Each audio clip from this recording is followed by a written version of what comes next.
আমি সাবিনা ইয়াসমিন আরেকটি ভূতের নতুন ঘটনা নিয়ে হাজির হয়েছি আপনাদের মাঝে। আজকে আপনাদেরকে শোনাবো ভুতুড়ে হাসপাতাল নিয়ে একটি ঘটনা, যেটা ছিল শহরের এক প্রান্তে।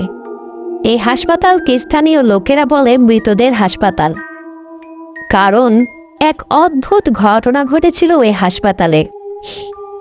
লোকে বলে এক রাতে হঠাৎ করেই বিদ্যুৎ চলে যায় এবং হাসপাতালের অপারেশন থিয়েটারে আটকে পড়ে কয়েকজন রোগী ও ডাক্তার, এবং ভেতরে আগুন ধরে যায়, আর আগুন লাগা অবস্থায় অনেক লোকই সেখানে মারা যায়।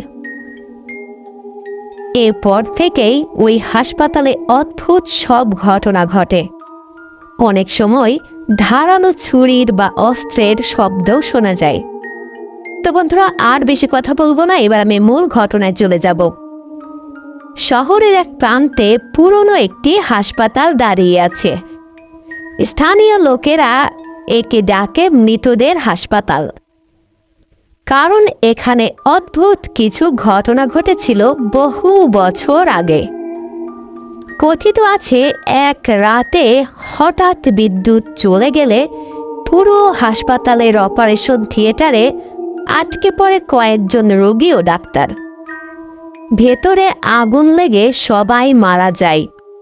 সেই রাতের পর থেকেই সেখানে কান্না, চিৎকার আর ধাতব অস্ত্রপাতির শব্দ শোনা যেত।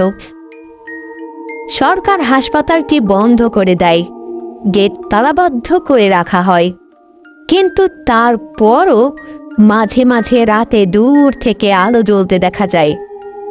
শোনা যায় অ্যাম্বুলেন্সের সাইরেন। এই গল্প শুনে একদল মেডিকেল শিক্ষার্থী রাহুল, নিশাত, তানভীর আর সাবা সিদ্ধান্ত নেয় কৌতূহল মেটাতে তারা নিজেরাই এক রাত সেখানে কাটাবে। সেদিন রাতে 4 জন হাতে টর্চ আর ক্যামেরা নিয়ে ঢুকে পড়ল ভেতরে। চারদিক জঙ্গলে ভরা, ভাঙা ভবনের ভেতরে ধুলো আর বাদুড়ের বাসা। তারা হাসাহাসি করতে করতে ভেতরে ঢুকছিল, যেন ভৌতিক কিছুই নেই। কিন্তু ভেতরে ঢোকার পরই সাবা হঠাৎ থেমে গেল। করিডোরের দেয়ালে পুরনো রোগীর বেডগুলো সারি করে রাখা, ধুলো জমে গেছে। সে স্পষ্ট শুনল কারো গোঙানির শব্দ ভেসে আসছে। অন্যরা বলল হয়তো বাতাসের শব্দ। তারা সামনের দিকে এগোতে লাগলো। অপারেশন থিয়েটারের কাছে পৌঁছাতেই দরজাটা হালকা খোলা অবস্থায় কেঁপে উঠল, যেন ভেতরে কেউ আছে। নিশাত মজা করে বলল, চলো দেখি ভূত ডাক্তার আমাদের ঔষধ লিখে দেয় কিনা। তারা সবাই হাসল, কিন্তু রাহুল লক্ষ্য করল দরজার ফাঁক দিয়ে ভেতরে এক সাদা কোট পরা ছায়া দাঁড়িয়ে তাদের দিকে তাকিয়ে আছে। সে কথা বলতে গিয়েও থেমে গেল, কারণ ছায়াটা ধীরে ধীরে অদৃশ্য হয়ে গেল। রাহুল দরজার ফাঁক দিয়ে যে ছায়া দেখেছিল সেটা বলার সাহস পেল না। ভাবল হয়তো আলোর আধারেই খোলাই, কিন্তু বুকের ভেতর কেমন ঠান্ডা শিরশিরে অনুভূতি হচ্ছিল। 4 জন মিলে ধীরে ধীরে অপারেশন থিয়েটারের ভেতরে ঢুকল। ভাঙা টেবিল, মরিচা ধরা সার্জারি যন্ত্রপাতি আর ছড়ানো কাচের টুকরো মেঝেতে। দেওয়ালে শুকনো রক্তের দাগ এখনো স্পষ্ট। নিশাত হাসতে হাসতে বলল, দেখছো, এখানেই ডাক্তাররা ভূতের সার্জারি করে। তার কথা শেষ হতেই হঠাৎ বাতাসের ঝাপটায় দরজাটা জোরে বন্ধ হয়ে গেল। 4 জন ভয়ে কেঁপে উঠল। সাবা দরজা খুলতে গেল, কিন্তু যেন বাইরে থেকে শক্ত করে আটকানো। ঠিক তখনই ভেতরে একটা ঠান্ডা কণ্ঠ ভেসে এলো, অপারেশন শুরু করো। 4 জন স্থির হয়ে গেল, কারো মুখে কথা নেই। শব্দটা এলো অপারেশন টেবিলের দিক থেকে। তারা টর্চের আলো ফেলল, আর হঠাৎ দেখতে পেল টেবিলের উপর এক মেয়ের অবয়ব শুয়ে আছে। তার গায়ে হাসপাতালের রোগীর জামা, মুখে অক্সিজেন মাস্ক, কিন্তু মুখটা ভয়ানক ফ্যাকাশে। চোখ দুটো খোলা আর স্থির হয়ে তাদের দিকে তাকিয়ে। তানভীর কাঁপতে কাঁপতে বলল, চল চল, এখান থেকে বের হয়ে যাই।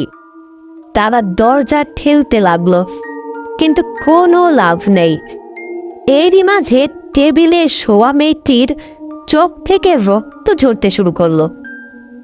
মুহূর্তের মধ্যে আলো নিভে গেল, চারদিক শুধুই অন্ধকার। কেবল শোনা যাচ্ছে যন্ত্রপাতি পড়ে যাওয়ার শব্দ আর অদ্ভুত কান্না। আবার যখন টর্চ জ্বালানো হলো, টেবিলটা খালি, মেয়েটা নেই, কিন্তু তার রক্ত মেঝে বেয়ে গড়াচ্ছে। সাবা হঠাৎ চিৎকার করে উঠল, পেছনে কে দাঁড়িয়ে আছে? তিনজন ঘুরে দাঁড়াতেই দেখতে পেল সাদা কোট পরা এক ডাক্তার, চোখে কালো ফাঁকা গর্ত, হাতে মরিচা ধরা সার্জারি ছুরি নিয়ে ধীরে ধীরে তাদের দিকে এগিয়ে আসছে। সাদা কোট পরা সেই ডাক্তার ধীরে ধীরে তাদের দিকে এগোচ্ছিল। ধাতব ছুরির ঝিকঝিক শব্দ কানে ভেসে আসছে। চারজন যুবক স্থির হয়ে দাঁড়ালো, কারো সাহস নেই এগোবার। হঠাৎ ডাক্তারটি অদ্ভুতভাবে হাওয়ায় মিলিয়ে গেল, যেমন মাটির সঙ্গে মিলিত হয়ে অদৃশ্য, কিন্তু ছুরি এখনো মেঝেতে পড়ে আছে।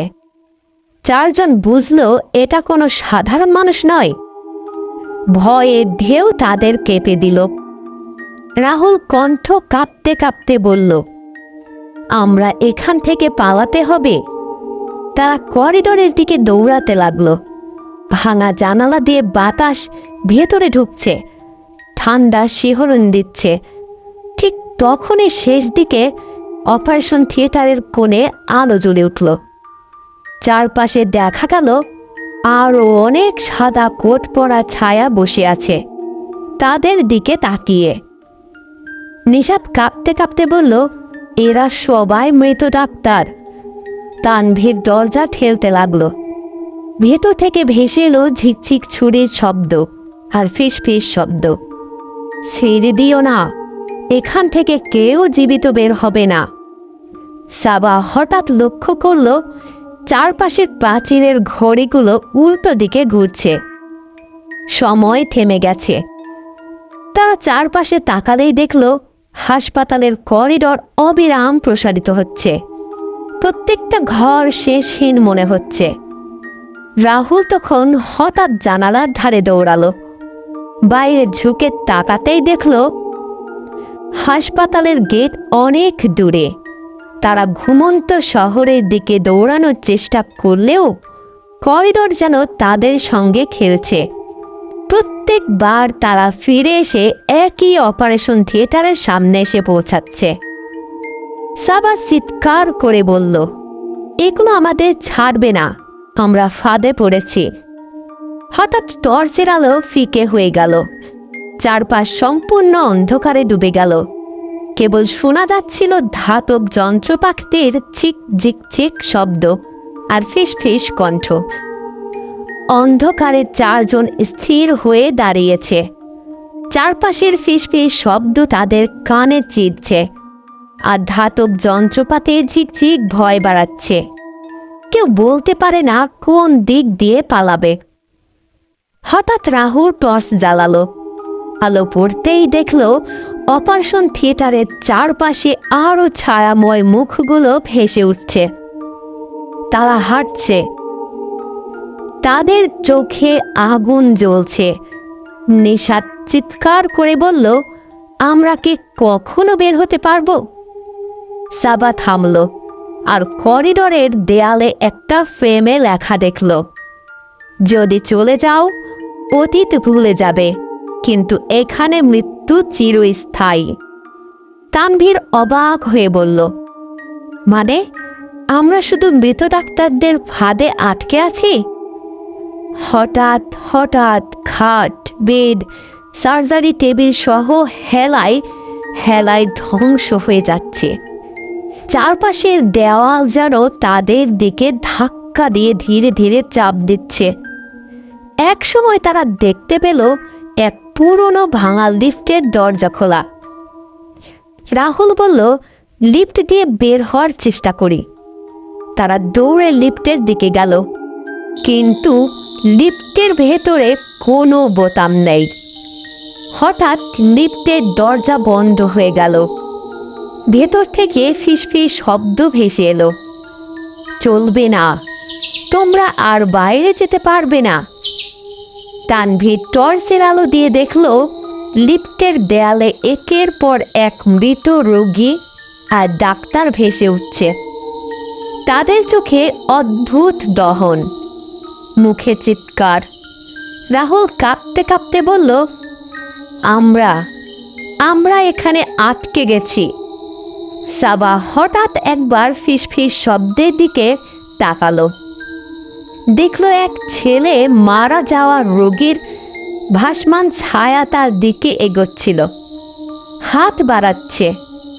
নেশা চিৎকার করতে করতে কেঁপে উঠল, পিছনে তাকাও না, ওরা আমাদের নেবে। লিফটের দরজা হঠাৎ ধীরভাবে খুলল। বাইরে আলো, কিন্তু ঠিক পরের মুহূর্তে সেই আলো ম্লান হয়ে গেল। হাসপাতালের করিডর আবার একই অন্ধকারে ডুবে গেল। লিফটের দরজা খোলার পর চারজন ভেতরে ঢুকল। ভেতর পুরো অন্ধকার, কিন্তু হঠাৎ লিফট নিজেই নিচে নামতে শুরু করলো। ধীরে ধীরে যেন কোনো অদৃশ্য শক্তি নিয়ন্ত্রণ করছে। রাহুল বলল, আমরা ভয় পেয়েছি, কিন্তু এখান থেকে বের হতে হবে। লিফট থেমে গেল। দরজা খুলতেই দেখা গেল তারা নিচের তলায় এসেছে, সেই ভয়ানক ভাঙা বেসমেন্টে, যেখানে শত শত রক্তের দাগ, ভাঙা ডিভাইস আর মাটিতে ছড়ানো হাড়। বাতাসে ভেসে আসছে ফিসফিস শব্দ, স্বাগত, আমরা তোমাদের জন্য অপেক্ষা করছি। চারপাশে ভেসে উঠল হাসপাতালের সব মৃত ডাক্তার, নার্স আর রোগী। তাদের চোখে আগুন জ্বলছে, মুখে চিৎকার। হঠাৎ একজন মৃত ডাক্তার ধীরে ধীরে তাদের দিকে এগোচ্ছিল, হাতে মরিচা ধরা ছুরি। সাবা চিৎকার করতে করতে বলল, পালাও, কোথাও কোনো রাস্তা আছে কি? তানভীর হঠাৎ লক্ষ্য করলো একটি ভাঙা সিঁড়ি। তারা দৌড়ে সিঁড়ি ধরে উপরে উঠতে লাগলো, কিন্তু প্রতিটি ধাপের সঙ্গে সঙ্গে শোনা যাচ্ছিল ফিসফিস ঝিকঝিক শব্দ। মনে হচ্ছিল হাসপাতাল নিজেই তাদের আটকাচ্ছে। রাহুল শেষ চেষ্টায় জানালার দিকে লাফ দিল। জানালা ভাঙল, তারা বাইরেও বেরোলো। বাইরে রাতের বাতাসে তারা ঢলে পড়ল। চারপাশে কিছুই নেই, শুধু চাঁদের আলো আর দূরে হাসপাতালের ধ্বংসাবশেষ। কিন্তু শান্তি দীর্ঘস্থায়ী নয়। নেশা দেখতে পেল হাসপাতালের ভেতর থেকে টর্চের আলো ঝলমল করছে, আর ভেসে আসছে ফিসফিস কণ্ঠ, তোমরা পালিয়েছ, কিন্তু ফিরে আসবে সবাই। ফিরে আসে, তাদের দৃষ্টি ফিরে এলো। হঠাৎ হাসপাতালের দেয়ালগুলো যেন ধীরে ধীরে আবার দাঁড়াতে শুরু করলো। তারা একে অপরকে ধরে বাঁচার চেষ্টা করলো, কিন্তু মনে হলো ভয়ানক হাসপাতাল এখনও তাদের পিছনে রয়েছে, চুপচাপ অপেক্ষা করছে নতুন যাত্রীদের জন্য। রাহুল, নিশা, তানভীর আর সাবা বুঝলো তারা প্রাণে বেঁচেছে, কিন্তু তাদের মনে একটাই ভয়, এই অভিশপ্ত হাসপাতাল থেকে কেউ সত্যি মুক্ত হতে পারে কি? শীতল হাওয়া বইছে, চারপাশে শুধু নীরবতা, কিন্তু কোথাও গভীরে কেউ যেন হেসে উঠল। এরপর তারা অতি কষ্টে সেখান থেকে বেরোতে পারল এবং আর কখনো সেই হাসপাতালের দিকে ফিরবে না বলে প্রতিজ্ঞাও করল। তো বন্ধুরা, আমার গল্পটি এখানেই শেষ হলো। আপনাদের কাছে কেমন লাগলো আমাদের এই গল্পটি তা অবশ্যই কমেন্টে জানাবেন। লাইক কমেন্ট শেয়ার করতে ভুলবেন না। বন্ধুরা, আপনাদের জীবনে যদি কোনো ভূতের ঘটনা থেকে থাকে তাহলে অবশ্যই জানাবেন আমাদেরকে, যাতে করে আপনাদের ঘটনাগুলো আমি পরবর্তীতে বলতে পারি। তো বন্ধুরা, আজকে এ পর্যন্তই। আগামী এপিসোডে আবার দেখা হবে।